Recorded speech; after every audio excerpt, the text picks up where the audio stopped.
The question about what is next, it is not about destiny. It is about your choice. Hello everyone, I am Rahul Gujral. Welcome to Trishti CUT. And today हम एक important question discuss करने वाले हैं. That is, sir हमने BCom honours ले ली या हमने BCom programme choose कर ली. सर अब क्या करें? जब ये खत्म हो जाएगा BCom प्रोग्राम, जब हमारा BCom ऑनर्स हो जाएगा, तब हमारे पास क्या क्या करियर अपॉर्चुनिटी है. So the title of the video today is career prospects after choosing BCom programme और BCom honours in your graduation. Right, तो जब आप अंडर ग्रेजुएशन करते हैं after your 12th class, right, so whenever you do your under graduation, right, so whenever you do your under graduation, ठीक है, तो जैसे आपकी क्लास 12 खत्म होता है, so once your 12th is completed, so class 12th completed, now what? Now you will give CUT exams, right, entrance exam, उसमें आप खेल जाओगे, ठीक है. उसके बाद आप एडमिशन लोगे BCom प्रोग्राम या BCom ऑनर्स में. तो आप, और जो बच्चे पहले से भी कर रहे हैं उनके लिए भी वीडियो है कि आगे आप क्या क्या बन सकते हो. Right, so what now, we have chosen BCom programme और BCom honours. Sir what now, अब हम क्या बन सकते हैं, क्या क्या ऑप्शंस है हमारे पास. राइट, तो बहुत ज्यादा ऑप्शंस है, ठीक है, टेंशन नहीं लेनी, बिल्कुल भी आराम से वीडियो देखनी है, ठीक है. तो पहली, अगर हम सिर्फ BCom की बात करें, BCom प्रोग्राम की बात, ठीक है, जो एक चीज बता दूं, ऑलमोस्ट एवरीथिंग इज सेम, ठीक है, बट स्टिल मैंने एक बार स्प्लिट कर दिया ताकि आपको कोई कंफ्यूजन ना हो. तो आप क्या क्या कर सकते हैं. पहली चीज, तो अगर आपने BCom ऑनर्स प्रोग्राम कुछ भी लिया है, तो आप ऑब्वियसली, जो हर कोई बोलता है, अच्छा कॉमर्स लिया मतलब CA बनोगे, तो पहला ऑप्शन तो देखो, इसलिए मैंने लिख दिया है वो CA. तो अगर आप बहुत पैशनेट हो, you want to be a CA, you want to be a chartered accountant, तो commerce is your domain. Right, so highly respected career in accounting, it requires passing the CA exams after graduation. तो graduation के बाद आपको CA के exams clear करने होते हैं. Right, 12th के दौरान, 12th के बाद भी आप CA के लिए तैयारी कर सकते हो. Next, CS. अब आपने CS सुना है, 3 चीजें होती है, मैं बताता हूं. CA, CS and CMA, top 3 trending. हर चीज में ट्रेंडिंग होता है ना, सबसे ज्यादा लोग इसको ऑप्ट करते हैं अगर उन्हें स्पेसिफिकली कॉमर्स फील्ड में रहना है. तो या तो वो चार्टर्ड अकाउंटेंट बनते हैं, या वो कंपनी सेक्रेटरी बनते हैं, या वो कॉस्ट अकाउंटिंग देखते हैं, एज दैट इज CMA. ठीक है, तो कंपनी सेक्रेटरी का काम क्या होता है? Responsible for corporate governance, compliance and legal matters. जितनी भी आपके लॉ से रिलेटेड चीजें होती है ना आपकी अकाउंटिंग में, ठीक है, वो सारी कौन देखता है? Company secretary. ठीक है. Third option, cost accountant. तो कॉस्ट अकाउंटेंट जैसे ही नाम बताता है, आपको पता है कॉस्ट अकाउंटिंग, तो वो बजटिंग पे ध्यान देता है, कॉस्ट कंट्रोल कैसे किया जाए उस पर ध्यान देता है, फाइनेंशियल एनालिसिस करने पे भी cost accountant, that is your CMA, ध्यान देता है. तो this is your first option जो सब करते हैं, CA, CS, CMA. मैं नहीं कहता सब कर लेते हैं, ट्राई करते हैं बहुत लोग, मेजॉरिटी इन तीनों में जाते हैं. ठीक है, आप भी जा सकते हो, क्योंकि once you get selected here ना, अगर आप एग्जाम्स क्लियर कर दो, by the way exam is tough, ठीक है, तो अगर आप इसको क्लियर करोगे तो आपको बहुत ज्यादा अपॉर्चुनिटी मिलेगी. ठीक है, पर डिपेंड्स ऑन योर इंटरेस्ट कि आपको CA बनना है, CS बनना है या CMA बनना है. ठीक है, तो this was your first option. So if you talk about the next option, that is financial analyst, analyze financial data. तो आपने नॉर्मल BCom करा, ठीक है, आपने बहुत सारी चीजें सीखी, आपने क्लास 11-12 में सीखा, फिर आपने एंट्रेंस एग्जाम दिया, फिर आपने BCom भी कर लिया, तो आपके पास इतनी गाइडेंस है कि आप एनालिस्ट बन सकते हो फाइनेंसेस को लेके, क्योंकि आप इतनी समझ पा चुके हो, आप इतना समझ चुके हो उस चीज को कि that you can guide. Right, so analyse financial data to help businesses make investment decision. कौन कहाँ पे पैसा लगाए, इन्वेस्टमेंट डिसीजन क्या करे, ये काम किसका होता है? Financial analyst. ठीक है, and last is the tax consultant, कि टैक्स कैसे बचाएं, टैक्स चोरी नहीं, बचाए कैसे, कि कहाँ कहाँ हम इन्वेस्ट करें कि हमारा टैक्स थोड़ा सा कम हो जाए. ठीक है, which is fair, which is right to do, but tax चोरी करना इज रॉन्ग. ठीक है, वो नहीं करना है. ठीक है, हमें ऑनेस्ट बनना है, तो टैक्स कंसल्टेंट भी एक ऑप्शन है आपके पास. नाउ सेकंड सेक्टर, ये थी हमारी अकाउंटिंग सेक्टर, पूरा हम अकाउंट्स और फाइनेंस से रिलेटेड बात कर रहे थे, तो ये करियर ऑप्शन है आपके पास 5.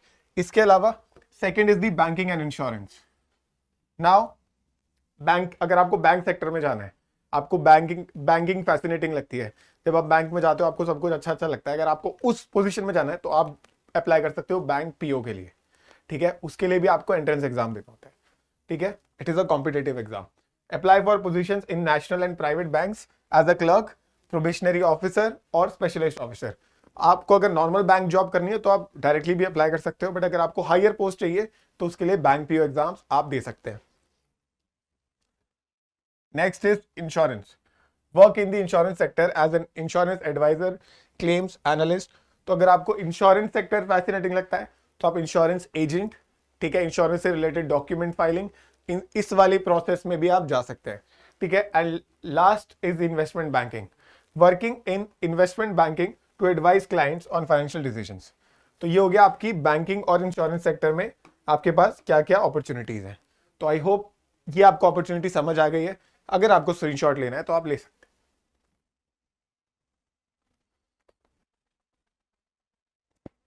ऑलराइट, नाउ नेक्स्ट, इसके बाद और क्या ऑप्शन है? अब आते हैं बिजनेस एंड मैनेजमेंट पे। बीएसटी पढ़ी थी हमने, ठीक है, मैनेजमेंट पढ़ा था हमने। इसमें आपके पास क्या क्या ऑप्शन है? Sales and marketing. तो अगर आपको ये मजा आ रहा था 4 पीस पढ़ के और आपको लग रहा था कि अगर मैं किसी कंपनी में जाऊं तो मैं उनकी मार्केटिंग स्ट्रैटेजी बहुत अच्छी कर सकता हूं कि एड्स कहां पे देने हैं या मैं उनकी सेल्स बढ़ा सकता हूं, ठीक है, तो अगर आपको लगता है आपका इंटरेस्ट वहां पे तो आप सेल्स या मार्केटिंग में भी जा सकते हैं। Entry level position in sales, marketing और product management rules in different sectors, ठीक है। शुरू में जाओगे, ठीक है, बहुत होता है कि हमें सीढ़ी चढ़ने के लिए पहला कदम लेना पड़ता है, तो कभी कभी हमारी स्लो शुरुआत होती है बट हम धीरे धीरे ऊपर भी आते हैं। तो ऐसे नहीं सोचना हो इतनी गंदी job at all, nothing is गंदा इन लाइफ, ठीक है, कोई भी जॉब बुरी नहीं होती, हर जॉब अच्छी होती है अगर हम उसे पसंद करते हैं, ठीक है। दूसरों की मत सुनो, खुद की सुनो। Next, human resource. Now human resource कौन होता है? Basically human resource manager, HRM, ठीक है, या ह्यूमन रिसोर्स डिपार्टमेंट में अगर आप काम कर रहे हो किसी कंपनी की, तो as the name suggest human resource department मतलब जो हमारा ह्यूमन रिसोर्स है, जैसे मान लो एक कंपनी है तो यहाँ पे जितने भी लोग हैं वो क्या है? ह्यूमन, यहाँ पे वर्किंग देयर ह्यूमन रिसोर्सेज है वहां के, तो उस ह्यूमन रिसोर्सेज को मैनेज करने के लिए भी वी नीड सम ह्यूमंस, ठीक है, उनको आई कार्ड देना, ठीक है, उनका मोरल चेक करना, उनको ट्रेनिंग देना, डेवलपमेंट करना, इतनी सारी चीजें वो कौन ध्यान देता है? एक particular department, that is HR department. तो अगर आपको लगता है आपकी स्किल्स अच्छी है कि आप लोगों को आराम से हायरिंग करवा सकते हो, नए लोगों को आप आइडेंटिफाई कर सकते हो, ठीक है, आप उनको मोटिवेट कर सकते हो, ठीक है, आपको अटेंडेंस एंड ऑल में आप हेल्प करवा सकते हो, that is what, that is HR department, ठीक है। उसमें good communication skill is very important, ठीक है। Next is operation management, oversee daily operations and processes in a company, ठीक है, जैसे ऑपरेशंस क्या चल रहा है, आज का काम पूरा हो गया या नहीं हो गया, ये वाला डिपार्टमेंट भी आप चूज कर सकते हो, ठीक है। मैं ये नहीं कह रहा आप ये सब चूज करो, I am telling you the options आपके पास क्या क्या है, ठीक है। अब आते हैं हम सबसे ज्यादा पूछने वाले क्वेश्चन पे, ठीक है सर, गवर्नमेंट जॉब्स कौन सी है जिसमें हम अप्लाई कर सकते हैं? कौन सी नहीं है ये बताओ। बहुत कम है जो नहीं है, वैसे बहुत सारी है जो आप अप्लाई कर सकते हो, ठीक है, जैसे कि civil services, that is your UPSC IAS exam, right, appear for exams like UPSC, SSC दे सकते हो आप, स्टेट पीएससी दे सकते हो, ठीक है। तो UPSC, civil service exam you can give, ठीक है, ऐसे ही स्टेट के भी पब्लिक सर्विस कमीशन होते हैं, ठीक है, ऐसे ही आपकी एसएससी एग्जाम होता है, उसमें आपको बहुत सारी पोस्ट मिलती है, sub inspector, income tax officer, तो उसके लिए आप एसएससी एग्जाम भी दे सकते हो, तो आपको सब अलाउड है, ठीक है। Next is railway jobs, various positions like TikTok examiner, accounts officer and more, ठीक है। तो रेलवे में आप स्पेसिफिकली अकाउंट्स ऑफिसर के लिए भी जा सकते हैं क्योंकि आपने अकाउंट्स पढ़ी। Next is the defence services. Sir नहीं सर, डिफेंस में कैसे कर सकते हैं? डिफेंस में तो सिर्फ वही जाते हैं ना, साइंस वाले लोग, हम कैसे जा सकते हैं? देखो हमारे लिए भी कुछ ऑप्शंस होते हैं, ठीक है। So if we talk specifically about the defence, so we have two options. First, NDA exam after class 12th, class 12th के जस्ट बाद एनडीए होता है, वो आप दे सकते हो। Second option, up till the age of, up till age I guess 24, you can check the official notification, 24 की एज तक भी आप सीडीएस एग्जाम दे सकते हो, ठीक है। CDS exam is also for your defence sector, तो आप इन दो एग्जाम्स को दे सकते हो, ठीक है। इसके अलावा आप और क्या दे सकते हो? इसके अलावा आप एफ कैट दे सकते हो, air force CAT exam, common admission test, ठीक है। तो आपके पास ये ऑप्शंस भी है if you want to go to the army, if you want to go to the defence sector, right, ठीक है। पर जो आप बोल सर इतनी सारी चीजें हमने सुनी है कि वो साइंस वाले कर सकते हैं, हाँ, जैसे आपको नेवी में जाना है तो नेवी में साइंस वाले में फिजिक्स लेनी कंपलसरी है, सेम फॉर द एयरफोर्स। तो सर ये एयरफोर्स कैट कैसे दे सकते हैं? Now these are the particular positions, ये पोजीशंस यहाँ पे आपको फ्लाइंग ऑफिसर की पोजीशन नहीं मिलेगी, फ्लाई करने को नहीं मिलेगा, बाकी ऑपरेशनल चीजें आपको मिल सकती है एयरफोर्स में, ठीक है। उस चीजों के लिए वी कैन अप्लाई। तो ऐसा नहीं है कि हम एयरफोर्स ही ज्वाइन नहीं कर सकते, हम कर सकते हैं, ठीक है। आर्मी के लिए you have that ND and CDS, ठीक है। तो आई होप ये क्वेश्चन आपका क्लियर हो गया है, राइट। अब आते हैं एक चीज, भाई हमने कॉमर्स लिया है, ठीक है, हमने कॉमर्स ली थी और हमने पूरे टाइम पढ़ा है एंटरप्रेन्योरशिप, हमने हर टाइम पढ़ा है कि कॉमर्स में बिजनेस की बात हो रही है, ट्रेड की बात हो रही है, तो अपना बिजनेस नहीं खोल सकते क्या? तुम वो सीख के आए और तुम बिल्कुल खोल सकते हो अगर तुम्हें इंटरेस्ट है ना कि मुझे अपनी कंपनी खोलनी है, चाहे वो फूड की कंपनी हो, चाहे वो रिटेल की हो, चाहे वो होलसेल की हो, किसी भी चीज की कंपनी हो, टॉय मैन्युफैक्चरिंग हो, ठीक है, आपकी मेटल्स मैन्युफैक्चरिंग हो, कुछ भी हो, ठीक है। तो you can start your own shop, your own company, right? That is you can be an entrepreneur, ठीक है। तो if you are dreaming big, आपको लगता है आप अपना लोन लेके आप पैसा लगा के, अगर आपके पास है, वरना लोन लेके आप एक नया बिजनेस शुरू करना चाहते हो तो डेफिनेटली गो फॉर इट। हमने कॉमर्स में सीखा ही वही है, कॉस्ट कैसे निकालते हैं, क्या नहीं करते, तो बहुत चीजें आप खुद से कर सकते हो। अगर आपने ढंग से पढ़ा है ना कॉमर्स तो आप आराम से बहुत सारी चीजें कर पाओगे, ठीक है। तो ये भी एक सबसे बड़ा ऑप्शन है, समझ गए आप, ठीक है। नाउ अगर मैं स्पेसिफिकली बीकॉम ऑनर्स में पूछूं तो क्या अलग है सर? देखो यहाँ पे फर्क ये होता है कि यहाँ पे मैथमेटिक्स पे भी बहुत फोकस करा जाता है, तो आप मैथ्स के फील्ड में भी आप थोड़ा बहुत जा सकते हो, बाकी सब कुछ सेम था, ठीक है, जो हमने पहले पढ़ा, ठीक है। जैसे फाइनेंशियल प्लानर देख लो, ऑडिट मैनेजर, नाउ आप ऑडिटिंग में हाई पोस्ट पे भी जा सकते हो through your BCom honours, right. Sir हम बीकॉम प्रोग्राम में नहीं जा सकते क्या? जा सकते हैं, बट ऑनर्स में देयर इज एन एज, ठीक है, क्योंकि आपकी मैथमेटिक्स और स्ट्रॉन्ग है, ठीक है। नाउ कॉर्पोरेट रोल्स क्या क्या है हमारे पास? कॉर्पोरेट फाइनेंस, ठीक है, same applies for BCom programme also, risk management, tax advisor, see, internal auditor, तो ये सब सेम है।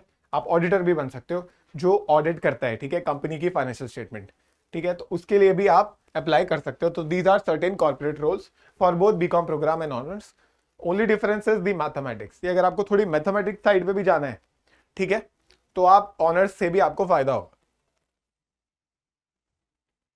सो आई होप ये क्वेश्चन भी क्लियर होगा, राइट। अच्छा ठीक है सर, हमें तो अंडर ग्रेजुएट के बाद एकदम से जॉब चाहिए ही नहीं, अब क्या करें? तो यार मास्टर्स करो ना। सर कौन से मास्टर्स कर सकते हैं? एमबीए कर लो, एमकॉम कर लो, राइट। तो आपकी स्किल और एनहेंस होगी, आपको और आपकी पढ़ाई और ज्यादा शार्पन होगी कि आपने और मास्टर्स भी कर लिया कॉमर्स में, ठीक है। सर मैं एमकॉम पे भी सेटिस्फाइड नहीं हूँ, तो फिर पीएचडी करेंगे हम। बोलते हैं ना कि तूने इसमें पीएचडी करी है, तो इसका मतलब होता है उसके बारे में सब कुछ कर लिया है हमने, ठीक है, हम ऊपर तक पहुंच चुके हैं उस सब्जेक्ट के। तो पहले आप क्लास 11th-12th में पढ़ाए कॉमर्स, उसके बाद आपने बीकॉम पढ़ी, बैचलर्स कॉमर्स, ठीक है, उसके बाद आपने मास्टर्स भी कर ली, मास्टर हो गया हूं मैं, अब आ जाओ पीएचडी पे, ठीक है। उस जब आपकी पीएचडी हो जाएगी तो आपके नाम के आगे डॉक्टर लग जाएगा, ठीक है। अभी मेरी नहीं हुई, जैसे मेरे आगे लग जाएगा मैं लगाऊंगा डॉक्टर राहुल गुजराल, ठीक है, तो मुझे तो ऐसे बुलाना, अभी के लिए सर सर, ठीक है, ठीक है। Now MCom is PhD. इसके अलावा, ठीक है, आप एमबीए भी कर सकते हो, ठीक है, जैसे आपने अपना बिजनेस खोला या आपको बिजनेस खोलना है तो आप एमबीए करो, आपको बिजनेस के बारे में और चीजें समझ आएंगी, ठीक है। तो एमबीए आप एमबीए भी कर सकते हो, और एमबीए में बहुत सारी फील्ड में कर सकते हो, तो उसके लिए आप कैट दे सकते हो, ठीक है।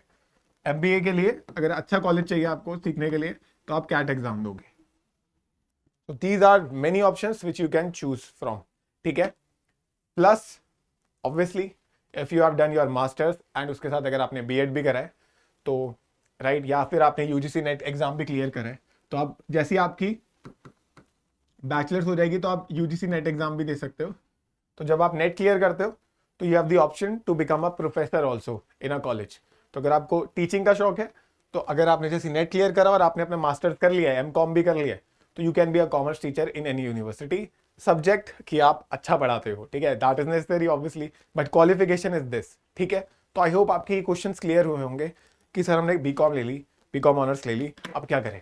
तो समझ गए, इतने सारे ऑप्शन है, कुछ भी चूज करो जो तुम्हें अच्छा लगता है, अनलिमिटेड ऑप्शन है, तुम ये नहीं कह सकते सर अब क्या करें, फंस गए। तुम नहीं फंसे, तुम्हें समझ आ चुका है। ठीक है गाइस, कोई और डाउट है तो आप कमेंट से पूछ सकते हो। तब तक के लिए ऐसे ही पढ़ते रहो, आगे बढ़ते रहो, सेल्फ बिलीव, कॉन्फिडेंस दोनों करते रहो। मैं हूं राहुल गुजराल, मिलूंगा नेक्स्ट वीडियो में। तब तक के लिए bye bye and take care.